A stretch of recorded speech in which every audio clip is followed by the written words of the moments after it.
Divininho e Divininha, muito bem-vindo a mais uma aula de língua portuguesa e práticas de produção textual. Cheguei, meu povo! Tava com saudade, pensaram que eu não ia chegar, né? E aí nós já vamos começar essa semana refletindo um pouquinho sobre o emprego do X e do CH. O que será que essas letras têm em comum? Eles vão estar relacionados, eles vão ter algum momento em que possuem o mesmo som, mas o X ele vai representar diferentes pronúncias, diferentes sons. O que acontece? O CH é um dígrafo, ou seja, são duas letras que se encontram para produzir um único som.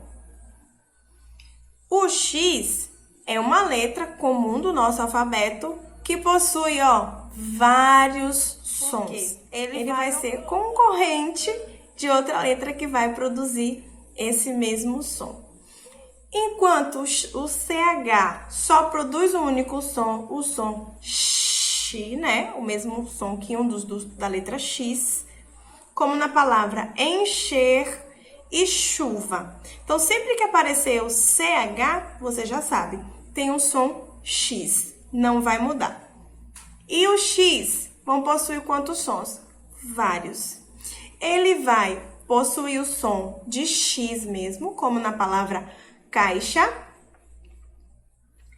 Ele vai produzir o som de Z, né? Como na palavra exatidão ou exato, exatas. Também vai produzir o som de X, como na palavra fixo, prefixação. Não.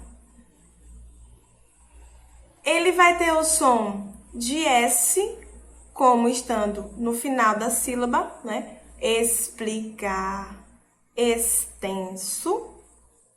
E ele vai ter o som de S duplo, né? Que é um pouquinho mais longo, como na palavra trouxe. Percebe quando você fala explicar e trouxe? O si fica um pouco mais forte, porque nesse caso seriam os dois S's aqui, tá? Quando um S está entre duas vogais, ele vai produzir o som Z. Então, a gente duplica e torna o som mais forte. Então, vimos que o X ele vai poder ter o som de X, e é quando a gente vai confundir com o CH. Ele vai produzir o som de Z, de X.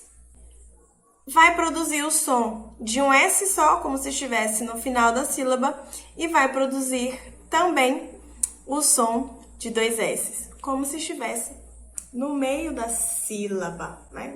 Entre o final de uma sílaba e o início de outra, produzindo esse som um pouco mais prolongado. Na última aula, nós já falamos sobre as classificações das palavras, que elas podem ser classificadas quanto ao número de sílabas e quanto à sílaba tônica, né? Essas duas coisinhas, além da classificação gramatical. Já sabemos que a sílaba tônica é o quê? A parte mais forte da palavra, ou seja, aquela sílaba que eu vou falar com força ou que vai se prolongar por um momento maior no momento de pronunciar essa palavrinha. Então, conforme a sílaba tônica, nós vamos ter três classificações. Nós vamos ter as oxítonas, as paroxítonas e as proparoxítonas. Sempre com essa terminação oxítona, tá? Quando é que uma palavra é oxítona? Quando a última sílaba é a mais forte. Tia Radassa, como assim a última sílaba é a mais forte? Nós começamos a contar a sílaba tônica do final para o início da palavra. Então, ela só pode estar ou na última posição, na penúltima ou na antepenúltima. Ou seja, a primeira sílaba da contagem, a segunda sílaba da contagem ou a terceira sílaba na ordem de contagem, tá? Desse final para o início. Dá pra gente lembrar, sabe de quê? das operações matemáticas, né? Das adições, das subtrações, da multiplicação.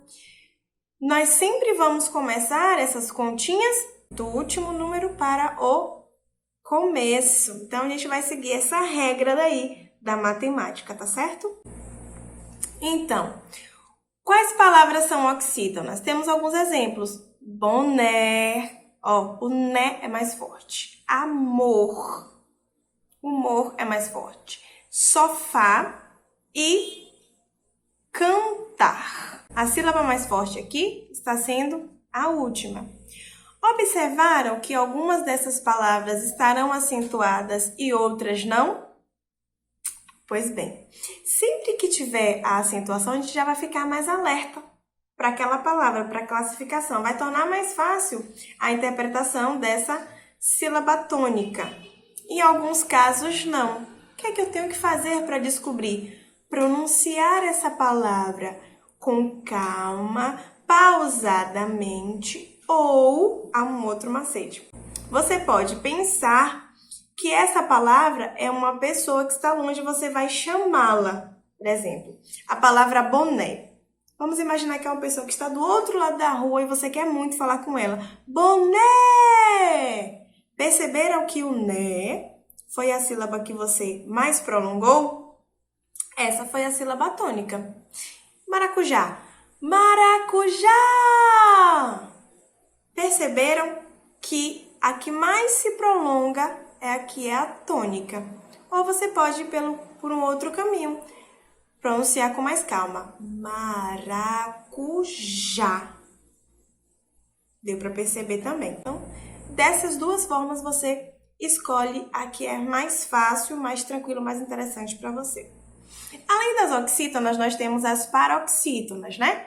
A penúltima sílaba, né? Ou a segunda da contagem, que é a mais forte. Então, temos a palavra caixa, tarefa, bíceps e âmbar, que é uma cor. Perceberam aqui que a palavra bíceps, ela possui duas sílabas e nós ativamos um conhecimento da nossa língua, que são das consoantes chamadas mudas, que é quando ela não está próxima com uma vogal. Então, elas pertencem à sílaba anterior, a palavra objeto, admitir. Elas têm um sonzinho mais fraco e fazem parte de uma sílaba, porque na língua portuguesa não vai existir, nunca, nunca, nunca, uma sílaba apenas com consoante, ok? Por isso. E temos também as proparoxítonas, que é quando a antepenúltima sílaba é a mais forte, ou quando a terceira da contagem é a mais forte. Lâmpada e helicóptero. Observaram que os dois exemplos que eu utilizei das palavras proparoxítonas são acentuadas? Pois bem, as palavras proparoxítonas sempre aparecerão acentuadas. Por quê? São as palavras que nós temos menos na nossa língua. Como nós temos uma tendência de pronunciar as palavras como se fossem paroxítonas, que é a maior quantidade da nossa língua, vem acentuada para a gente não errar. Por exemplo, se a palavra lâmpada não viesse acentuada, nós falaríamos lampada. Se a palavra helicóptero não viesse acentuada, falaríamos helicóptero, porque é a tendência da nossa língua. Então, todas as palavras, quando estiverem com acento na antepenúltima sílaba, é porque é uma palavra proparoxítona. Mas temos também uma outra classificação que tem a ver com a quantidade de sílabas. Não com a mais forte, mas com o número delas. E aí nós vamos ter o quê? Uma classificação de palavras em monossílabas, dissílabas, trissílabas e polissílabas. Mono da palavra uma, então uma sílaba, como a palavra pé e sol. Dissílaba, né? Porque tem duas sílabas. Esse dia aí significa dois. Boné, cama, bolo, sofá e outras mais. Trissílabas, quando possui três sílabas, bondade, peneira. E polissílabas. Esse poli significa várias. Várias sílabas, então, 4 ou mais sílabas. Comodidade, beneficiado, paralelepípedo, helicóptero e todos os outros nomes que possuem a partir de 4 sílabas. Tia, e se for uma palavra gigantesca que tiver 10 sílabas? A gente só vai ter uma classificação. Polissílabas, que vem de várias, de muitas sílabas. Belezinha, galera? E por hoje foi só. Gostou da aula de hoje?